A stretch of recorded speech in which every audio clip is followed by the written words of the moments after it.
بسم الله الرحمن الرحيم. الحمد لله رب العالمين، وصلى الله وسلم وبارك على رسول الله محمد وآله وصحبه وسلم أجمعين. اللهم علمنا ما ينفعنا وانفعنا بما علمتنا، واجعل تعلمنا وتعليمنا خالصا لوجهك الكريم. اللهم رب اشرح لي صدري ويسر لي أمري واحلل عقدة من لساني يفقه قولي. بینەرانی بەڕێز و خۆشەویست، خوشکان و برانی ئیماندار، سەلام و ڕەحمەت و بەزەیی و میهرەبانی خوای پەروەردگار بڕژێ بەسەر هەموو لایەکتانە. خۆشحاڵم بۆ جارێکی تر بە شێوەیەکی ڕاستەوخۆ و لەم کاتە پیرۆزەدا بە خزمەت ئێوەی بەڕێز و خۆشەویست دەگەمەوە. داواکارم لە خوای پەروەردگار سینەمان فراوان کات بۆ حەق و بۆ ڕاستی و زیاتر شارەزامان کا لە ئاینە پیرۆزەکەی خۆی. داواکارم لە خوای پەروەردگار طاعت و عیبادەت و ڕۆژوو و بەندایەتی هەموو لایەکمان قبول کات و هەموو لایەکمان سەرفرازی دنیا و دواڕۆژ بکات ئینشاءالله.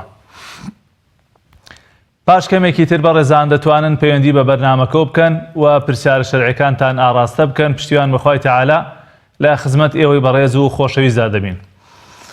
ئێمە وەکو پێشەکیەک لە خزمەت ئێوەی بەڕێزدا باس لە یاساکانی زەکات دەکەین. ئەمڕۆ باس لە مەرجەکانی واجببوونی زەکات دەکەین لە ماڵ و سەرەت و سامانی هەر کەسێکدا. هەڵبەتە بۆ ئەوەی کە زەکات پێویست بێ لە ماڵی کەسێک، شەریعەتی پیرۆزی ئیسلام هەندێ مەرجی داناوە، واتە هەموو جۆرە ماڵێک و هەموو کەسێک و هەموو بڕەپارەیەک یا بڕەئاڵتوونێک یا هەر شتێکی تر زەکاتی تێدا نییە.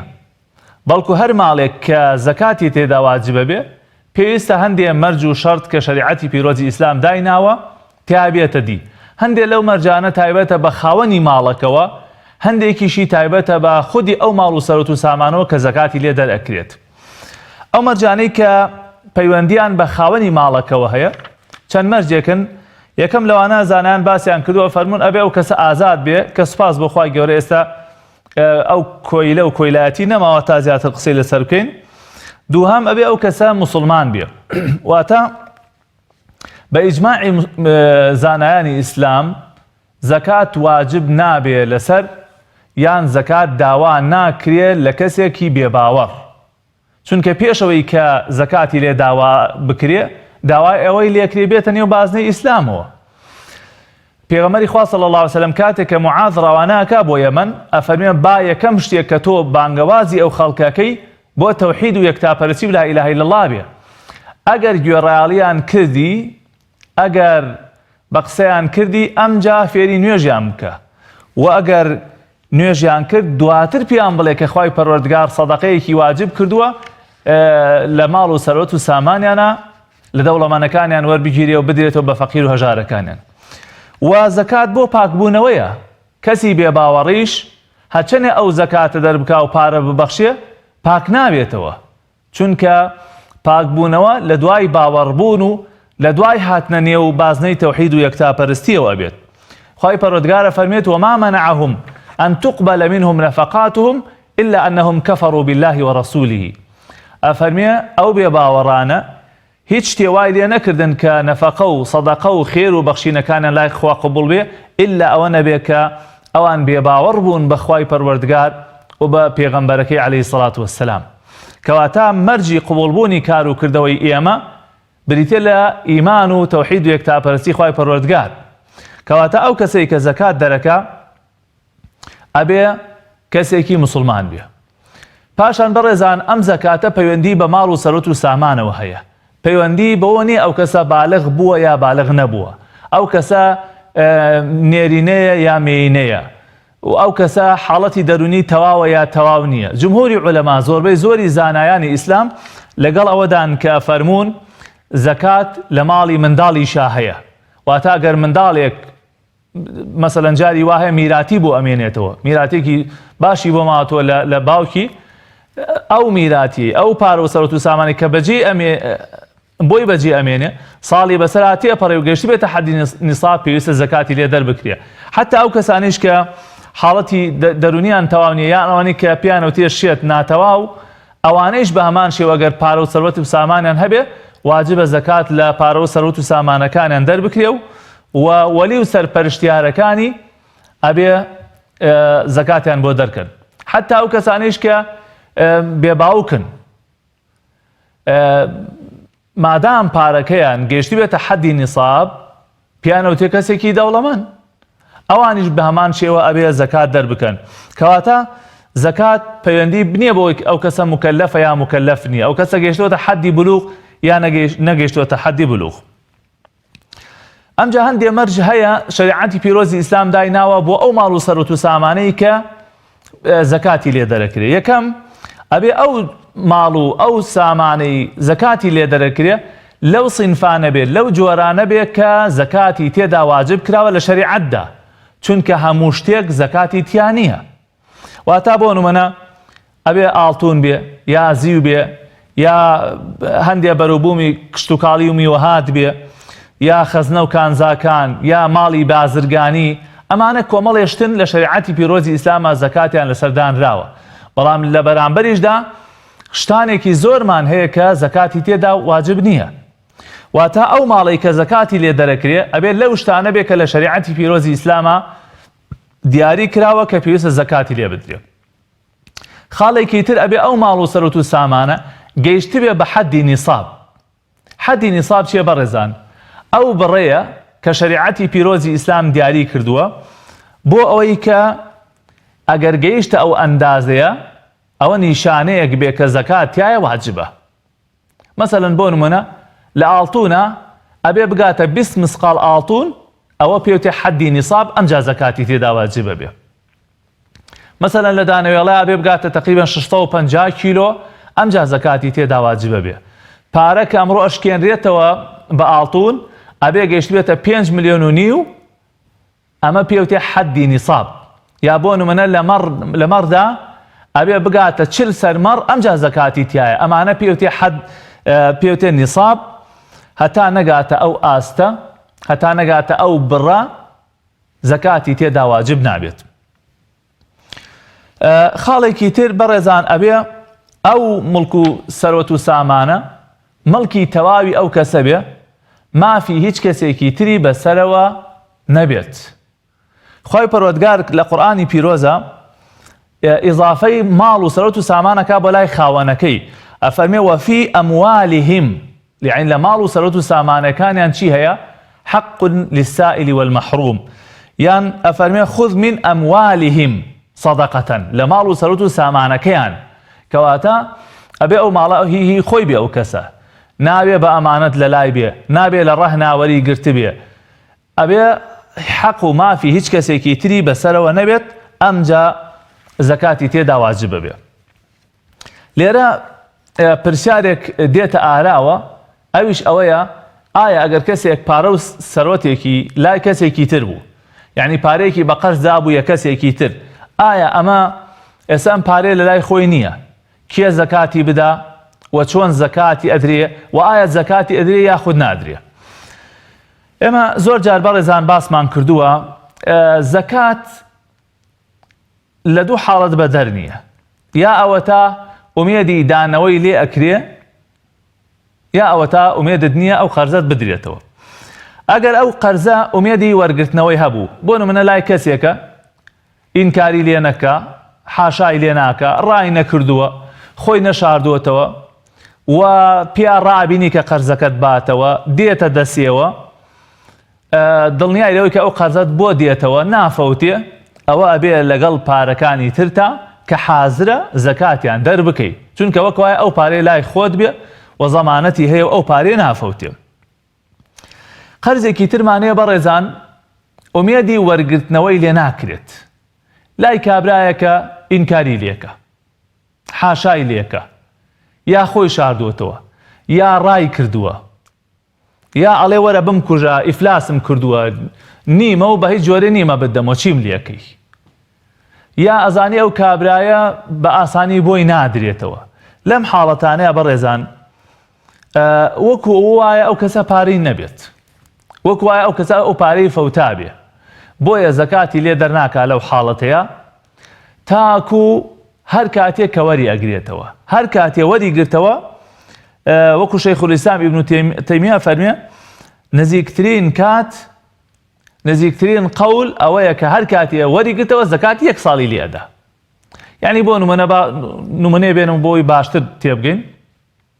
کەسێک 5 ملیۆن دیناری لای کەسێکی ترە، ئەوە 2 ساڵ 3 ساڵە لەلایەتی وا ئەم ساڵە بێتە 4 ساڵ، ئەم کەسە نایداتەوە، ئەڵێ هیچم نییە، یا ڕای کردووە یا خۆی شاردووەتەوە، بە تەمانی ئەم پارێت جارێ دەستکەوێتەوە. 4 ساڵیشە لای ئەم کەسەیە، ئەگە لای خۆت وایە با 4 ساڵە زەکاتت لێبایە، بەڵام ئێستا لای خۆت نییە و ئومێدیشت نییە بداتەوە. لەم حاڵەتەیە تۆ زەکاتی لێ نادەی تا ئەو کاتەی کە وەری ئەگریتەوە. هەر کاتێ وەرت گرتەوە زەکاتی ساڵێکی لێ ئەدەی، ئینشاءڵڵا ئیترەوە هیچت لەسەر نامێنێ و زەکاتی ماڵەکەت دەرکردووە و لەوەش کە داوتە بە قەرز ئومێد دەکەم خوای پەروەردگار ئەجر و پاداشێکی باشت دەست بخات. کێ زەکاتی ئەو قەرزەی شەدا بەڕێزان؟ هەندێک جار پرسیارمان لێ کرێ، ئایا کەسێک قەرزی داوە بە کەسێکی تر خاوەن پارەکە زەکاتەکەی بدات یان ئەو کەسەی کە قەرزەکەی وەرگرتووە؟ ئەبێ ئاگاداریەوە بین بەڕێزان، زەکاتەکە لەسەر خاوەنی پارەکەیە، نابێ ئەو کەسەی کە قەرزەکەی وەرگرتووە زەکاتی بۆ بدا. ئەرێ مامۆستا من 5 ملیۆن دینارم لە کابرا وەرگرتووە، زۆر چاکەی لەگەڵا کردوم، ئەکرێ من زەکاتی ئەم 5 ملیۆن دینارەی ئەو پیاوە من بیدەم؟ نابێت، ئەوە چێتە خانەی ڕیباوە. كل قرض جر نفعا فهو الربا. هەر قەرزێک هەر قەرزێک سوود بۆ خۆی ڕابکێشێ، سوودی قازانجی هەبێ بۆ خۆی، ئەو کابرا زەکاتی لە کۆڵە بێتەوە. 5 ملیۆن دینارە 125,000 دینار زەکاتی تایەتی، بۆیە 125,000 چۆنەڵی لە کۆڵە بێتەوە، ئەوە سوودە، ئەو قازانجە، ئەو کاتە بێتە ڕیبا و گونەحبارە بن. کاتێککە قەرزی داوەتە تۆ خوای پەروەردگار ئەجر و پاداشتی ئەداتەوە و خوای پەروەردگار بەرەکەتە خاتە ئیش و کارێەوە، بەڵام تۆ نابێ زەکات بۆ ئەو کەسە بدەیت. برایان ئەگەر پەیوەندی هەبوو با پەیوەندیەکان بەر لە بەروەرگرین بۆی فریای وەڵامدانەوەشیان بکەوین. جاری وایە بەڕێزان خاڵی چوارەمان لەبیر نەچێت، دوای ئەم پەیوەندیانە ئینشاڵڵا خاڵی چوارەمیش لە خزمەتانە باس دەکەم. کاک حەمە ڕەشید لە شارە زۆر فەرموو. کاک حەمە ڕەشید. مامۆستا گیان سەلام عەلەیکوم. عەلەیکوم السەلام وەڕەحمەتوڵڵی وبەرەکاتوهو. خوای گەورە دەستی ڕەحمەت بگرێ بە باڵت و تەمەن درێژ بی ئینشاءڵڵا. یاخوا خوارێت ڕازیە برا عەزیزەکەم.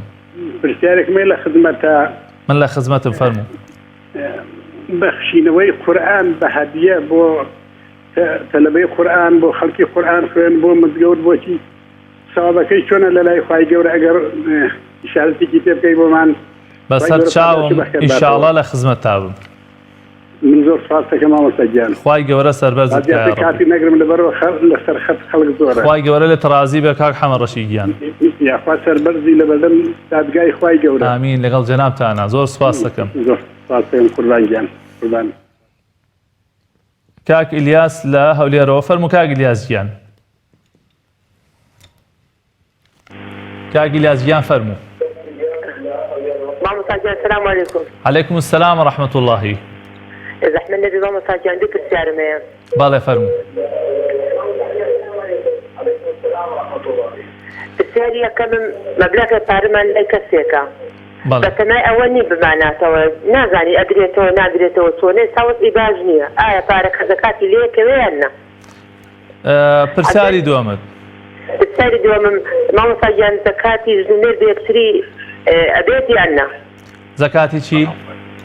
بڵین مەسەلەن زەکات بە من بە مێردەکەمی بم یا ئەو بە منی بە ئەبێت بەسەر چاو ئینشاءڵڵا وەڵامتە دەمەوە.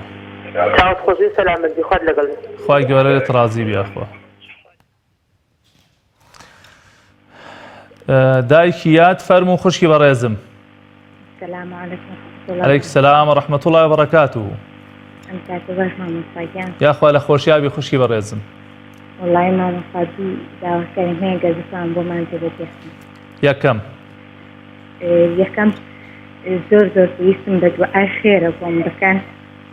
یاخوا دوعای چاکان بێ، داوا لە خوشکان و برایانەکەم ئەوە خۆشیێکی موسڵمانی ئێوەیە، داوای دوعای خێرەکە لە پاشملە هەرێک لە لای خۆی لەبەر خاتر خۆی پەروەردگار هیچی تێناچێت دوعایەکی خێر بۆ ئەو خوشکە بکەن و هەر کەسێکی تریش کە پێویستی بە دوعای خێرە. دومیشیان مامۆستایان ئەرزێکمان کڕیوە داوا لەو خوشکرا مسلمانانە ئەسم بتوانین هاوکاری بکەن حتا ئەگەر بیکەمە هەیکەل و بچمە ناوی دانیشم کێشەم نییە تەواوی نەکەم ئەوەنە بتوانن هاوکاری بکەن. زۆر زۆر سپاسی جەنابی خوشکبرای مسلمانەکەم. خوای گەورە سەربەرزت کە ئیتر ئەوە گویان لێتی خوشکە عزیزەکەم. خوای گەورە دەروی خێرت لێ بکاتەوە و کارتان بۆ ئاسان کە ئینشاءالله. زۆر سپاس دەکەم مامۆستا. خوشکی بەڕێزم. لە کاتم گەرتی خوای گەورە ئاگای لێت بێت. چەند ڕۆژە ئەمێ پێنجی پێکەم سپاس بۆ خوا کە توانیم وەریگرم. الحەمدولله. کاک ئەحمەدمان لەگەڵایە لە هەولێرەوە. کاک ئەحمەد فەرموو. السلام عليكم. عليكم السلام ورحمة الله وبركاته. أحمد مال أحمد عودة. برا عزيزة كم فرمو. السلام عليكم. عليكم السلام ورحمة الله وبركاته. سالك أبو ما خادم مصطفى. جان.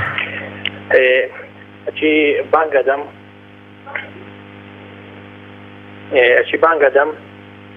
قصبي بخم ناوي. والله ترى بكيفي خوت أجر برسيد بقصبي بخو. أجر تونيد بآوي بخو كاج أحمد يعني. بسيارك شو بابو. مكان جي مسقطة كان بنوع وعلم. كي مسقطة كان كريتوا؟ بله. بله إن شاء الله. ممنون زور سپاس. خوای گەورە ئاگای لێت بێت. کاگ ئیحسان لە کۆیە. کاگ ئیحسان گیان فەرموو. السلام عليكم ورحمة الله. عليكم السلام ورحمة الله وبركاته. مامۆستای بەڕێز من بای 20 ملیۆن ماڕم کڕیوە. بەڵێ بای 20 ملیۆن چی؟ ماڕم کڕیوە ماڕ. مەڕ؟ بەڵێ کە حەفتا 80 سەر مەڕێک. بەڵێ. لەو 20 ملیۆنە 8 ملیۆنانم قەرز کردووە. بەڵێ. 8 ملیۆنانم قەرز کردووە ساڵێکیشی بەسەرا نەسوڕاوەتەوە کڕینی مەڕەکان. بەڵێ. بۆ قازانج کردویتە؟ بەڵێ بۆ بەخێوکردن و بێسوێ فرۆشی وتێ بۆ قازانجە بەڵێ. بەڵێ بەڵێ. ئیتر نازانم مەڕەکان زەکاتیان لێ یەکەوەیان نا وە پارەکەش بە سیارەمدا بوو سیارێکی بەرزم پێ بوو ئێستا سیارەکەم گوتکە کردوێتەوە ئەو پارەیەم داوە بۆ مەڕانە ئیتر نازانم زەکات لە مەڕەکانەکەوەیان نا لە پارەکەکەوەیان نا 12 ملیۆنیانی خۆمە 8 ملیۆنم قەرز کردووە. بەسەر چاوم ئینشاڵڵا وەڵام تەدەمەوە کاک ئیحسان گیان. مامۆستا گیان پرسیارێکی تر. بەڵێ.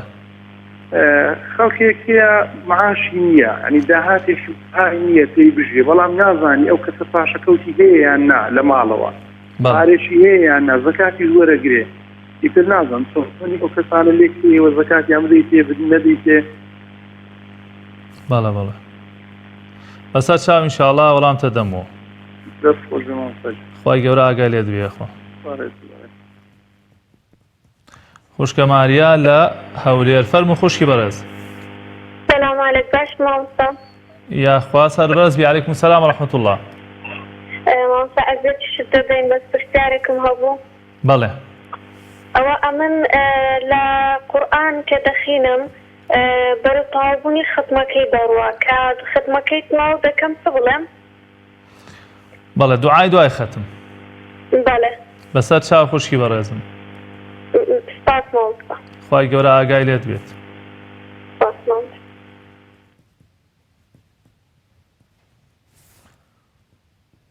کەیترمان لەگەڵا بوو پەیوەندی دوای ئەو.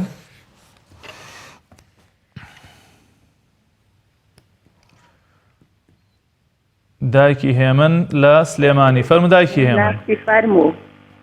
فەرموو دایکی هێمن. بەڵێ. وەڵی مامۆستا گیان دوعای خێری لێکە. السلام عليكم. عليك السلام ورحمة الله. دایکی هێمن.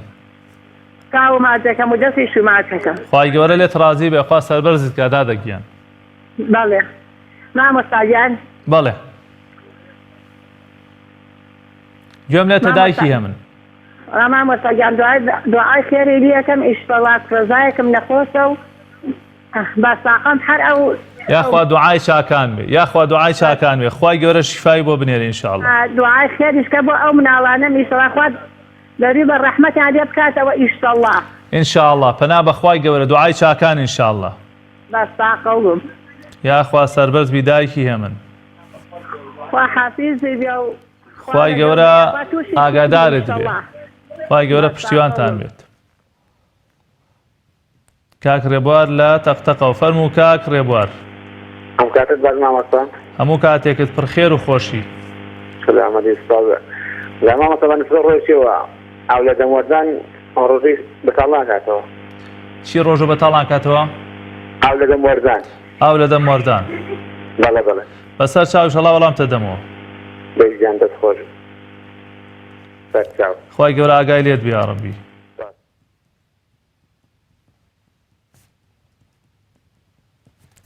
کەیترمان لەگەڵایە؟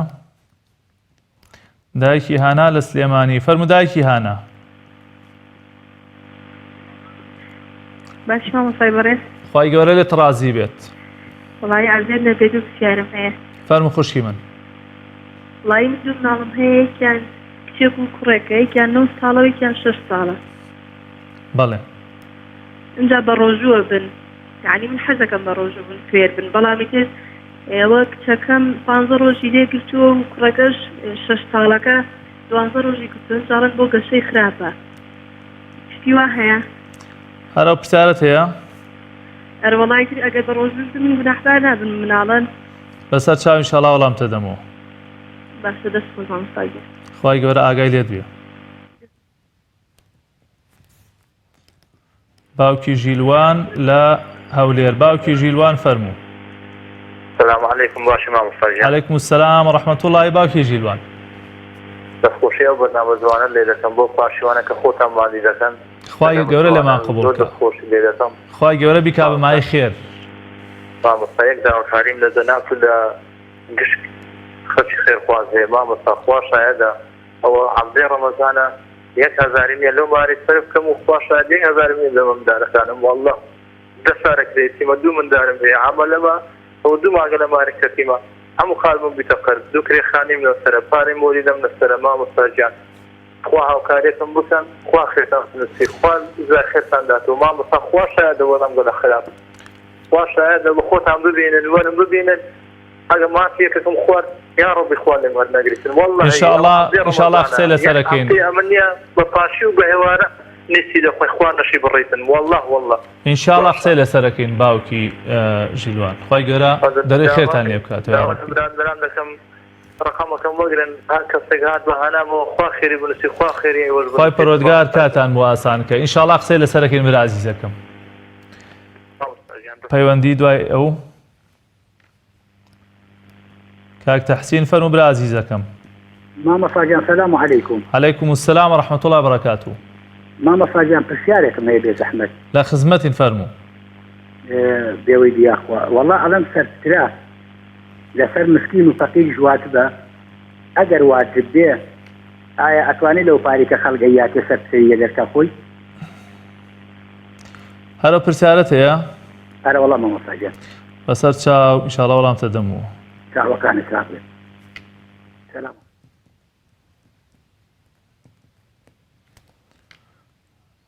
کاک طەیب لە چەمچەما. فەرموو کاک طەیب.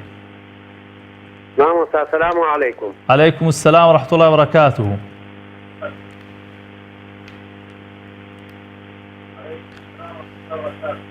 فەرموو برا عەزیزەکەم. مامۆستا من کێز مناڵم هەیە.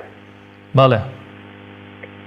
هیچیان وەکو برەی خێر یا حەیوانێکم بۆیان کردبێتە خێر یا گوێزەبانم بۆیان نەکردووە.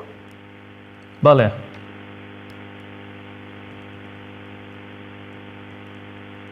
جا نازانم ڕێنمای جەناب ڕەنگە هەش بوو بێ و کەمتەرخەم بوو بێتم. بەسەر چاو ئینشاءڵڵا وەڵامتە دەمەوە کاک طەیب یان گوێ بیست بە.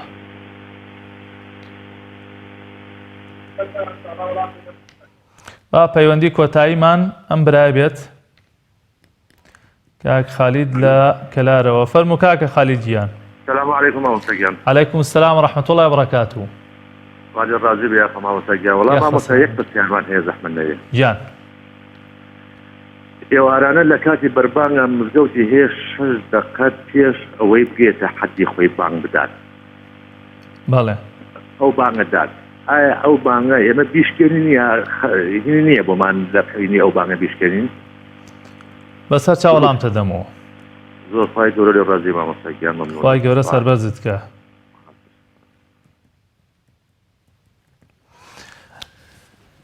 زۆر سپاس و دەستخۆشیمان بۆ و خوشک و برا بەڕێزانەی کە پەیوەندیان بە بەرنامەکەەوە کردو ئەوانش کە هەرگوێ بیست و بینەری بەرنامەکەن خی پەروەردگارە جوپاداش هەموو باتەوە. تەنها خاڵێکم ماوە لە مەرجەکانی واجببوونی زەکات ئەوەیە کە ئەو مڵک و ماڵە ئەو سەرۆت و سامانە بێ ساڵێکی هیجری بەسەریا تێپەڕێ حەوەلان و الحەول لەبێ ساڵێکی تەواو بەسەر ئەو ماڵەیە تێپەڕێ لەگەڵ ئەوەی کە گەشتی بێتە حەدی نیساب واتا کەسێک پێویستە 5.5 ملیۆن دیناری هەبێ و ساڵێکیش بەسەرا تێبپەڕێ ئەمجا زەکاتی تایە. کەسێک ئەبێ 40 سەرمەڕی هەبێ ساڵێکیشی بەسەرا تێپەڕێ ئەمجا زەکاتی تایە. پێغەمبەری خوا فەرمی صلی الله عليه وسلم لا زەکاتە فی مال حتى يحول عليه الحول. زەکات لە ماڵ و سەرۆت و سامانێکدا نییە هەتا ساڵێکی تەواوی بەسەرا تێنەپەڕێ لەگەڵەوەی کە گەشتی بێتە حەدی نیساب. ئەوە بە کورتی بەڕێزان ئەو مەرج و شەرتانە بوو کە زانایان دایان ناوە لە ڕۆشنایی فەرمایشتەکانی پێغەمبەری خوا صلی الله عليه وسلم بۆ واجببوونی زەکات لە ماڵ و سەرۆت و ساماندا. دێمە سەر وەڵامی پرسیارەکانی ئەو خوشک و برا بەڕێزانەی کە پەیوەندیان بە بەرنامەکەەوە کرد. کاک حەمە ڕەشید پرسیاری ئەوەی کرد لە شارە زوورەوە کە بەخشینەوەی قورئان بە قوتابیان بە فێرخوازەکان بەو سەنتەرانەی کە قورئان بە خەڵکەڵێن لە مزگەوتەکان دابەشی کا بەسەر خەڵکە ئایا پاداشی چییە؟ کاک حەمە ڕەشید بێگومان پاداشێکی گەورەی هەیە لەبەرەوەی تۆ لەلایەکەوە دەست هەیە لە بڵاوکردنەوەی ئاین و نامەکە و قسەکەی خوای پەروەردگار کە قورئانی پیرۆزە. دەست هەیە لە بڵاوکردنەوەی باشترین قسە باشترین کەلام پیرۆزترین کتێب لەسەر زەویە. ئەمە لەلایەکی تر ئەو قورئانەی کە تۆ ئەیبەخشیتەوە بێتە سەدەقە جاریە بۆت. سەدەقە جاریە یعنی چی؟ یعنی خێری بەردەوام. هەتا ئەو قورئانە خەڵک تایە بخوێنێ تایە لەبەر بکە تایە دەرس بە خەڵک بڵێتەوە چەندێ ئەجر و پاداش بۆ ئەو کەسە ئەنووسری ئەوەنێش بۆ تۆ دێت. لەبەری پێغەمبەری خوا فەرمێ صلی الله عليه وسلم الدال على الخير كفاعله. هەر کەسێ دلیل بێ بۆ خێرێک سەبەب بێ بۆ خێرێک ئەویش بە ئەندازەی ئەو کەسە ئەجر و پاداشت و خێری بۆ ئەنووسرێ. لەبەرەوە بەڕاستی کارێکی زۆر چاکە قورئان بکەیتە مزگەوتەوە قورئان بدەیتە فێرخواز ئەوانەی کە دەرسە خوێنن بۆ ئەوەی لەسەر ئەو قورئانە بخوێنن هەموو پیتێکی قورئان 10 دەرەجە خێر بۆ خاوەنەکەی ئەنووسرێ. بەس ئەوە نەبڵێ بسم الله الرحمن الرحیم 190 دەرەجە خێرت بۆ ئەنووسرێ. کاتێک کە تۆ ئەیدەیتە کەسێک ئەو کەسە چەند ساڵ لەسەر ئەو قورئانە دەرس بخوێنێ و ختمە بکا و قورئان بخوێنێ چەندێ پاداشی بۆ ئەنووسرێ ئەوەنێش بۆ تۆ ئەنووسرێ. ئەو پاداشتەکەیەتی. بۆ ئینشاءڵڵا ئەگەر کارێکی وات کردووە دڵت پێخۆش بێ و ئینشاءڵڵا بەردەوام بە لەسەری سەدەقە جاریەکی زۆر گەورەیە. ئیلیاس لە هەولێرەوە پرسیار ئەوەی کرد کە پارەیان لای کەسێکە و بەتەمای ئەوە نین کە وەری بگرنەوە. دیارە ئەو کەسە نیەتی یا ئەمان مەیوز بوونە لەوەی کە وەری بگرنەوە ئایا زەکاتی تایانە باسمان کرد لە سەرەتای بەرنامەکەیە. ئەگەر خەرجێک لای کەسێک بێ بەتەما نەبی ئەو کەسە بیداتەوە یا هیچی پێشک نەبی یا ئەو کاسە ئینکاری لێکە یا ڕای کردبوو یا خۆی شاردبوو یا ئیفلاسی کردبوو ئەوە زەکاتی تێدا نییە تا ئەو کاتەی کە وەریەگریتەوە. هەر کاتێ وەرت گرتەوە ئەوە زەکاتێکی 1 ساڵی لێ ئەدەیت و ئینشاءڵڵا جێگەی خۆیەگرێت. پرسیاری ئەوەشی کرد ئایا زەکاتی ژن و پیا بۆ یەکتری ئەبێ؟ زەکاتی ژن بۆ مێردەکەی خۆی ئەبێت ئەگەر مێردەکەی فەقیر و دەستکورد بێت لەو کەسانە بێت کە زەکاتیان پێشیە. چونکە ئێمە لە شەریعەتی پیرۆزی ئیسلامە ئافرەت پارەی خۆی هەیە و کیسەی خۆی هەیە پیاویش کیسەی خۆی هەیە مەبەسم پێ ئەو نییە کە ماڵجیایی بکرێ بەڵام لە ڕووی شەرعیەوە ئافرەتەکرێ پارەی خۆی هەبێ ئەکرێ ئاڵتوونی هەبێ و زەکاتی لێ دەربکە. ئەگەر مێردەکەی لەو کەسانە بوو کە زەکاتیان پێ ئەشیا واتە نەبوو بوو دەستکورد بوو ئەگەر بیدا بە مێردەکەی خۆی دووجا ئەجر و پاداشی بۆ ئەنووسرێ. وەکو ئافرەتێک پرسیاری لە پێغەمبەری خوا کرد صلی الله علیه و سلم فەرمووی پیاوەکەم ئەڵێ ئەگەر بیدەیتە من خێرترە ئەو زەکاتە ئەو سەدەقەیە. پێغەمبەری خوا صلی الله علیه و سلم فەرمووی ڕاستەکە لەلایەکەوە چاکەیە و ئیحسانێک لەگەڵ مێردەکەی خۆتە ئەکەی لەلایەکشەوە ئەو سەدەقە ئەو زەکاتە دەرەکەی. بەڵام زەکاتی مێرد بۆ خێزانی خۆی ناشێت لەبەرەوەی واجبە تۆ خێزانەکەت بەخێوکەی. نەفەقەی ژن لەسەر پیاوە بەڵام نەفەقەی پیاو لەسەر ژن نییە. لەبەرەوە بە کورتی ژن ئەتوانێ زەکاتی خۆی بدا بە مێردەکەی خۆی ئەگەر فەقیر بێ، بەڵام مێردەکە ناتوانێت زەکاتی خۆی بدا بە خێزانەکەی خۆی. دایکی یاد لە سلێمانیەوە داوای دوعای خێری کرد و داوای ئەوەیشی کرد کە زەویەکی هەیە ئەگەر کەس خەڵکی بتوانێت هاوکاری بکە. ئێمەش بەڕاستی تەرژیعەوەکەین کە خەڵک هاوکاری یەکتری بکە، دەستبارگەری یەکتری بین، بەهانای یەکتریەوە بچین. کارێکی زۆر گەورە و پیرۆزە ئەگەر ئێمە بتوانین سەبەب بین، هۆکار بین بۆی بەختەوەری بخەینە ماڵێکەوە، بۆەوەی کە ماڵێک لە نەبوونی ڕزگار بکەین، بۆەوەی کە بەهانای کەسێکەوە بچین. خۆی پەروەردگار بەهاناتانەوە بێ، خی گەورە کارتان بۆ ئاسان کە. کاک ئەحمەد لە هەولێر پرسیاری ئەوەی کرد کە پرسیارێکی سیر خی گەورە لێ ڕازی بێ، لە کاتی پارچەوە قەسب بخۆم یان ئاو بخۆم، هەردووکی بخۆ. پێغەمبەری خوا صلی الله علیه و سلم فەرمووی باشترین پارچە و نعمە سحور المؤمن التمر، باشترین شتێک کە ئینسان لە پارچەوە بیخوا خورمایە، ئەکرێ بیخۆی ئیسفادەیشی لێکەی و ئاویش بخۆ، یاخوا هەردووکی نوێژ گیانت بێ. پرسیارێکی ترەوەی کرد کەی مزگەوت دەکرێتەوە؟ وەڵای ئێمەش هەر لە چاوەڕوانیاین و هەر لە هەوڵاین، ومێدەکەی ئینشاءڵڵا بەم نزیکانە بە شێوەیەکی ڕەسمی مزگەوتەکان دەرگاکانی بکرێتەوە و خەڵک وەکو جاران بچێ عیبادەت و بەندەتی خۆی بکات لە مزگەوتەکانە. کاک ئیحسان لە کۆیە پرسیار ئەوەی کرد کە بای 20 ملیۆن ئاژەڵی کڕیوە، مەڕ و ماڵاتی کڕیوە بۆ قازانجێتی، ئایا زەکاتی تایە یان نە؟ 8 ملیۆنیش قەرزارە. کاک ئیحسان تۆ لەو حاڵەتەیە ئەو 8 ملیۆنە قەرزە دەرەکەی لە ئەو 12 ملیۆنەی کە هەتە پێویستە زەکاتی لێ دەربکرێ. مادام ئەو مەڕ و ماڵاتت بەنیەتی قازانج و کڕین و فرۆشتن کڕیوە، زەکاتی تایە. خۆ ئەگەر ئەو مەڕانەت کڕیوێ بۆ خۆت بە خێوی بکەی، ئەوە ئەبێ ساڵێکی بەسەرا تێ بپەڕێ، ئەو کاتە زەکاتی لێ دەرەکەیت. پاشان پرسیارەتری ئەوەی کرد کە خەڵکێک هەیە موچەیەکی هەیە بەڵام نازانی پاشەکەوتی هەیە یان نا، وا دەرەکەوە کە فەقیر ئایا زەکاتی بدرێت یان نا. من وەسیەتم وایە بۆ هەموو خوشکبرایەکی بەڕێز، زەکات وەکو سەدەقەیەکی تر نییە. تۆ کە بەخشینێکی ترەکەی ئەو کەسە پێی بشێ یا پێی نەشێ، تۆ چۆن بیبەخشی خێر و پاداشە بۆ نووسێ. بەڵام زەکات ئەبێ ئاگادار بی، بیدەی بە کەسێکی مستحق، بیدەی بە کەسێکی شیا و ئەگینا لەسەرت ناکەوێ. جمهوری عولەما ئەفەرمون، زۆربەی زانایان ئەفەرمون ئەگەر کەسێک زەکات دەربکە دوای دەربکە ئەو کەسەی داوێتی پێی نەشیاوە، ئەوە زەکاتەکەی لەسەر ناکەوێ. بۆیە ئەگەر خۆت تەوزیعەکە یا کەسێکەکەی بە وەکیل، ئەبێ ئاگاداری ئەوە بن بدرێ بە کەسی مستحق و شیاو، و ئەو کەسەیشی زەکات وەربگرێ و حەقی نەبێ، فەقیر نەبێ، بەڕاستی گوناهبارە و پشکۆی ئاگری جانم بۆ خۆی کۆکاتەوە. چکە پێغەمبەری خوا فەرمێ لا حظ فيها لغني ولا لقوي مكتسب. ئەفەرمێ ئەمە بەشی دەوڵەمەندی تیا نییە، بەشی کەسێکی تیا نییە کە ئەتوانێ بژێوی خۆی پەیدا بکە. ئەمە هی حەقی فەقیر و هەژارەکانە. خوشکە ماریا لە هەولێرەوە پرسیار ئەوی کرد لە دوای خەتم ئایا چۆن دوعا بکەی، چی بکەی؟ لە ئەثەرا هاتووە کە لە دوای خەتمی قورئانەوە دوعا قبوڵە. ڕەنگە خوای پەروەردگار وەکو دیارەیەکیش بدا بۆ کەسێک کە خەتمی قورئانی کردو. بۆیە هەندێک لە سەلەف ماڵ و منداڵی خۆیان کۆ کردەوە دوعایانە کرد. ئەکرێ لە دوای خەتمی قورئانەوە کۆمەڵێ دوعا بکەی بۆ خۆت کە خوای پەروەردگار زیاتر شارەزات کە لە قورئان، زیاتر بەرەکەت خاتە ژیانتەوە، زیاتر ئیمانت سەلامەت بکە و بەختەوەری و ئاسوودەیت بە قسمەت کە. کۆمەڵێ دوعاکەی لە دوای خەتمی قورئانەوە هیچ شتێکی تایبەتی ناوێ. ئەگەر بکرێت دەست بەرزەوە کەیت و ڕوو بکەیتە قیبلە و هەندێ دوعا بکەی کە خوای گەورە تەوفیقی زیاترت بدا و ئیمانت سەلامەت کە، شتێکی باشەکەی. دایکی هێمن داوای دوعای خێری کرد کە نەخۆشیان هەیە و داوای دوعای خێری بۆ مناڵەکانیشی کرد.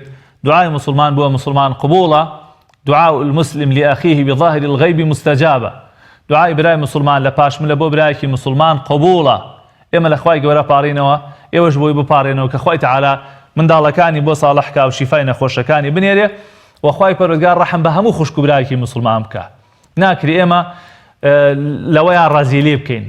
کارێکی ئاسانە، هەبووە لە پیاوچاکان، هەبووە لە سەحابە لە سوژدەیە داوای دوعای خێری بۆ هەفتا لە دۆست و برادەر و خۆشەویستەکانی کردووە. ئێمەش لەم منبەرەوەڵین یا ڕەبی خوایە ڕەحم لەو خوشکە بکەی، ڕەحم لە منداڵەکانی بکەی، شیفای نەخۆشیان بنێری، هەموو مسلمانان هەموو خوشکان و برایان یا رب العالمین سەرفرازی دنیا و قیامەتیان بکەی. کاک ڕێبوار لە تەقتەقەوە پرسیارەوەی کرد کە ئایا ئاو لە دەموەردان ڕۆژوو بەتاڵ ئەکاتەوە؟ برای ئازیزم، ئاو لە دەموەردان ڕۆژوو بەتاڵ ناکاتەوە، بەڵام هەوڵ بدە زۆر غەرغەرەی پێمەکە. پێغەمبەری خوا فەرمێ صلی الله عليه وسلم وبالغ في الاستنشاق إلا أن تكون صائما. ئاو لە لوت وەردە مبالغە بکە، باش دەمولوت پاکارەوە، بەڵام لە کاتێکە ئەمە مەکە کە بە ڕۆژووی. ئەگەر زۆر غەرغەرە بکەی احتیمالی ئەوەیە ئاو بچێتە خوارەوە، لە دەستت دەربچێ، بەڵام هەر بە مجرد ئەوەی ئاوەکە بکەیتە دەمتەوە و دەری بکەیتەوە، ئەوە ئاساییە و ڕێگەی پێدرا و هیچ ئیشکالێکی نییە. دایکی هانا لە سلێمانیەوە پرسیارەوەی کرد کە مناڵەکەی 6 ساڵ و 9 ساڵە بە ڕۆژوە بن، هەندێک جار بێتاقەتە بن، ئایا گونەهبارە بنیاننا؟ خوشی بەڕێزم، هەوڵ بدە لە 7 ساڵیەوە ڕایان بێنی، مەرج نییە هەموو ڕەمەزانەکە بە ڕۆژوو بن، بەڵام ڕۆژە ڕۆژە پیان بگرە و ئەگەر زانیت ماندووە بن، ناڕەحەتە بن، ئەکێ ڕۆژە ڕۆژەیەک ئیستراحەتیان بیتە. بەڵام ئەوە کارێکی چاکە کە تۆ لە مناڵیەوە ڕایان بێنی، فێریان بکەی لەسەر ڕۆژوو گرتن، بەڵام زۆریان لێ مەکە و لیان مەدە. لە 7 ساڵی بەدواوە فێریان بکە، ڕایان بێنە، دەستخۆشیان لێ بکە، تەشجیعیان بکە، بەڵکو ئینشاڵڵا بە ڕۆژوو بن. خۆ ئەگەر زانیت زۆر ناڕەحەتە بن و باری تەندروستیان تێکە چییە، ئەوە ڕۆژوو لەسەریان واجب نییە و بە ڕۆژوو نەبن. باوکی ژیلوان لە هەولێر ئەویش دیسان فەقیرە و داوای هاوکاری کرد، ئەڵێ بەڵکو هاوکاری بکەن. وەڵاهی ئێمە بەڕاستی هیچ لە دەستمانانی هیچ بە دەستمانەوە نییە، تەنها داوامان وایە لە مسلمانان کە بچن بە هانای یەکتریەوە. خۆ بەداخەوە ئێستا سیقە و متمانەیش تا ڕادەیە زۆر کەم بووەتەوە، ئەو فەقیرەکەیش زۆرە، زۆر جار مامۆستاکانیش گیرفانیان خاڵیە کە ئێمە ڕۆژانە خەڵک دەیان کەس پەیوەندیمان پێوەکە مامۆستا حاڵم وا خراپە، بە تۆیان ڕائبینم، ڕوو لە تۆ ئەنێم ڕووم نییە ڕوو لە خەڵکی تر بنێم. ئێمەش بەڕاستی ئەو برا دەوڵەمەنەوە ئەو برا خێرخوازانش خۆیان خەڵک زۆر ڕوویان لێ ئەنێ، خەڵک زۆر داوایان لێکە، لەبەرەوە خۆزگە وا ببوایە کە مامۆستاکانیش شتێک بەدەستیانە وایە بۆی هاوکاری ئەو خەڵکانیان بکردا کە ڕوویان لێنن. بەهەرحاڵ ئێمە هەرەوەمان لە دەست دێکە داوا بکەین کە خوای گەورە دەروی خێری لێ بکاتەوە و داواکەین لە مسلمانان هەرکەس لە دەوروبەری خۆی تەماشا بکە کێ فەقیرە کێ داماوە، بە گوێرەی توانای خۆتان بچینە هاواری یەکتریەوە. والله في عون العبد ما كان العبد في عون أخيه.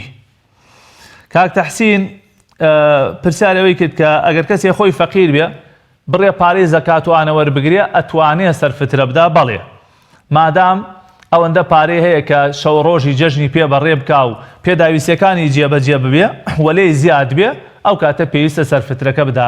سەرفترێش بەڕێزان مەبلەغی ئەوە زۆر نیە ئینسان نەتوانێ نەیدا. ئەمساڵ لانی کەم 2009 دیاری کراوە. خۆ ئەگەر کەسێک هەی بێ زیاتریش بدا، ئەو بەڕاستی چاکە، ئەوە خێری زیاترە. کاتێک کەوتێ سەرفترە دیاری کراوە بە 2009 ئیترەوە حەدی ئەقەلەکەیەتی. ئەگەر خۆ کەسێ بتوانێ 3 بدا، 4 بدا، باشتر خواردن زۆرتر بدا، ئەوە ئینشاءڵڵا ئەجر و پاداشتی زیاترە. بەهەرحاڵ مادام تۆ ئیمکانیەتت هەیە، بای ئەوەنەت هەیە کە چەند ڕۆژێک ژیانی پێ بەڕێ بکەی، ببەخشە و مەترسە، ئینشاءڵڵا خوای پەروەردگار ئەیخاتەوە شوێنی خۆی. کاک تەیب لە چەمچەماڵەوە پرسیارەوەی کرد کە منداڵی هەیە و تا ئێستا عەقیقەی بۆ نەکردوون، ڕەنگە هەندێک جار ئیهمالیش بوو بێ. طبعا عەقیقە سنەتە، سنەتی پێغەمبەری خوایە صلی الله علیه وسلم و هەروەها سەحابە و پیاوچاکان و مسلمانان بە درێژایی مێژوو کردویانە. لە حەدیثە هاتووە فەرمێ هەموو مناڵێک وابەستەی عەقیقەکەیە کە بۆی کراوە یا بۆی نەکراوە. علەما فەرموون مەبەست لەم وابەستەبوونە ئەوەیە کە لە ڕۆژی قیامەتە ناتوانێت تکا شەفاعەت بۆ دایک و باوکی بکە ئەگەر ئەو عەقیقەی بۆ نەکراوێ. ئەم سەربڕینی حیوانە وەکو شکر و سەنا و سپاسێکە بۆ خوا کە تۆ خوا ئەو مناڵەی پێت بەخشیوە، تۆش حیوانێک سەرە بڕی و لە ڕای خوای پەروەردگارەکەی بەچێشت و خەڵکێک داواتەکەیت و دوعای خێر بۆ مناڵەکەیش دەکەن و وەکو دەربڕینی سپاسگوزاری و شکرە بۆ خوای پەروەردگار. جا مادام تۆ کاتی خۆی بۆ ئەو مناڵانەت نەکردووە، ئەکرێ لە ئێستایە بۆیان بکەیت. هەر ماوەی جارێک یان هەر ساڵی یەکێکیان چەند مناڵێکت هەبوو خوای پەروەردگار لێت نەسێنە ئەو مناڵانە ئەگەر گەورە بوون ئەتوانن بۆ خۆیان بیکەن ئەگەر نا تۆیش ئەتوانی بۆیان بکەی و مەجالی تایە ئەگەر بکرێ لە 7 ڕۆژی بکری ئەگەر نا لە 14 ئەگەر نا گەورە بوون لە هەر کاتێکە ئەو گوێزەبانەیە ئەو عەقیقەیە بکرێ ئینشاءالله خوای پەروەردگار قبوڵێکا و خێرێکە بۆ فەقیر و هەژارەکانیش. کا خالید لە کەلارەوە پرسیار ئەوەی کرد مزگەوت هەیە 6 دقە زووتر بانگەدا ئایا ئێمە ڕۆژەکەمانی پێ بشکێنین نەوەڵاشتی وا مەکەن یعنی من سەیرم دێ مزگەوتێک هەبێ بتوانێت 6 دقەی بمێنێ بۆ بانگی ئێوارە بانگ بدات ئەگەر ئەمە بالفعل وابێت بەڕاستی زۆر مشکلێت چونکە 6 دقە بۆ خۆرگەرێ زۆرە ئەبێت دڵنیابی لەوەی کە ئەو مزگەوتە لە کاتی خۆیان بانگەدا اینجا بێ ڕۆژووی پێ بشکێنی حتا لە بەیانانیشە بەداخەوە هەندێک لە مزگەوتەکان وەکو پێویست گوێ نادەن هێشتا خۆرەکە بە تەواوەتی ئاوا نەبووە بانگەدەن ئەوە زۆر مەترسیدارە بەڕێزان تۆ لە بەیانەوە دەمی خۆت گرتووەتەوە لەبەر خاتر دقیقەیەک و 2 دقیقە ماڵی خۆت وێران مەکە و ڕۆژوەکەت بەتاڵ مەکەرەوە بۆیە کا خالید ئەگەر ئەزانن ئەو مزگەوتە لە کاتی خۆیان بانگ نایەت و 6 دقە زووتر بانگ نەدا و 6 دقەیش بۆ ئێوارە گەلێک زۆرە ئەوە بەو مزگەوتە ڕۆژۆکانتان مەشکێنن و خێتانەگا مامۆستا و لایەنی پەیوەندیدار لەو مزگەوتە ئاگادار بکەنەوە کە ناکرێ 6 دقە زووتر بانگ بدرێت ئەگەر بەو جۆرە بێکە جەنابتە فەرمووی 6 دقە زۆر زۆرە. ئەمە بەڕێزان بە کورتی وەڵامی ئەو خوشک و برا بەڕێزانە بوو کە پەیوەندیان بە بەرنامەکەمانەوە کرد خوای پەروەردگار هەموو لایەکمان سەرفراز و سەرکەوتوی دینا و قیامەتکە لە کۆتایە لە خوای پەروەردگارە پاڕێم و بەناو جوانەکانی خۆی بە ئیسمی عەظەمی خۆی و دەستمان بۆ بارەگای ئەو خوایە بەرزەکەینەوە کە شەرمەکە دەستی عەبد بە خاڵێتی بگێڕێتەوە کە لە گوناه و تاوانی هەموو لایەکمان خۆش بێت خوای پەروەردگار عاقبەتی هەموو لایەکمان بەخێر بگێڕێ موفقمان بکە بۆ خزمەتکردنی ئاینەکەی طاعەت و عیبادەت و بەندەتیمان لێ قبول کە ئەم بەرنامە و ئەم قسەمان لێ قبول کە بیکا بەمایی سەربەرزی بۆ دنیا و بۆ قیامەتمان بیکا بەمایی شارەزایی بۆ هاوڵاتیان و هاو نیشتیمانیان و خوشکان و برانی ئێمە خوای پەروەردگار ئیخلاسمان پێبەخشێ لەبەر ڕەزابوونی ئەو بێت خوای پەروەردگار ڕەنج و ماندووبوونی هیچ لایەکمان بەزایە نەدات ڕۆژوو طاعەت و عیبادەتی هەموو لایەکتان قبول کە یا ڕەبی خوای پەروەردگار لەگەڵ هەموو بەربانگێکە خوا دڵی هەموو لایەکتان خۆشکە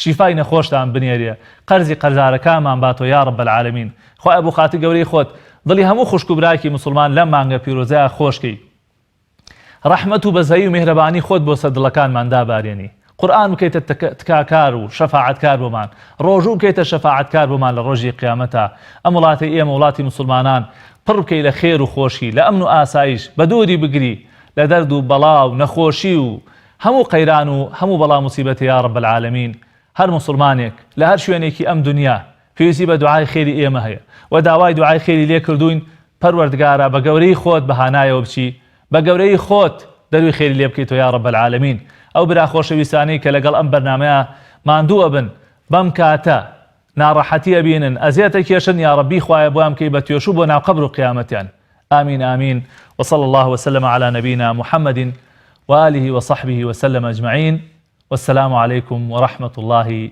وبركاته.